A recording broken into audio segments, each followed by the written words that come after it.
मी मालक बोलतो या व्हिडिओच्या माध्यमातून. चिखली तालुका, जिल्हा बुलढाणा. राजेंद्र लहाने सामाजिक कार्यकर्ता म्हणून या ठिकाणी काम करत असतो. पण चिखली प्रभागमध्ये 2 मध्ये आले असता काही नागरिकांच्या तक्रारी माझ्याकडे आलेल्या आहे. त्या तक्रारीचं निवारण करण्यासाठी आज या ठिकाणी तुम्ही पाहताय की घाणीचं साम्राज्य आणि नालीचं सुद्धा बांधकाम अपूर्ण पद्धतीने झालेलं आहे. तर आज या ठिकाणी आपल्यासोबत आहे प्रकाश भाऊ पठ्ठे या ठिकाणी आलेले आहेत. या सर आपलं नाव सांगा. प्रकाश पुनाजी पठ्ठे. बरं, आपली काय तक्रार होती? नालीची तक्रार. हा, हे नालीची तक्रार. तुम्ही इथं किती दिवसापासून राहता इथे? तरी मला 10-12 वर्ष झाली इथं राहायला. बर. मग ह्या नालीपासून तुम्हाला याचा उपयोग होतो का? सरप येतात, बर.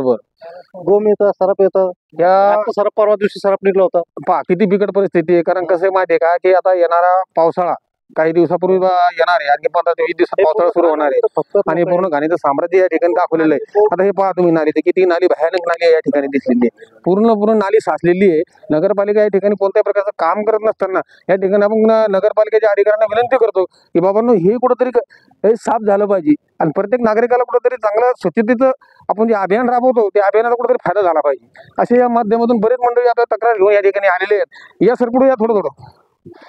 तर अशा या पद्धतीने पहा तुम्ही, गोम येतात मोठे. अशा या हे पहा तुम्ही,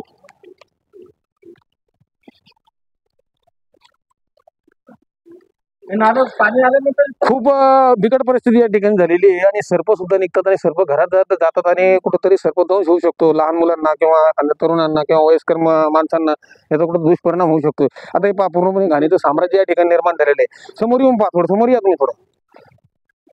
हे पहा किती भयानक स्थिती या ठिकाणी. पहा तुम्ही कसं इथं शहर म्हणून वाटतंय काही कुठंतरी अरण्यात आहे. आपण या ठिकाणी असं वाटतो की अरण्यात नालीचं बांधकाम या ठिकाणी पूर्णपणे झालेलं आहे. पूर्णपणे नाली साचलेली आहे आणि त्या ठिकाणी पट्टे साहेब सांगतात आम्ही वेळोवेळी टॅक्सही भरतो आणि पूर्णपणे नगरपालिका सहकार्य करतो, पण नगरपालिका आम्हाला सहकार्य करत नाही. आज या माध्यमातून आपण नगरपालिकेच्या अधिकाऱ्यांना आणि साफसफाई कामगारांना विनंती करतो की हे त्वरित साफसफाई करण्यात यावी. आणि हे अर्ज त्यांनी दिलेले आहे पहा 1/11/2021 मध्ये.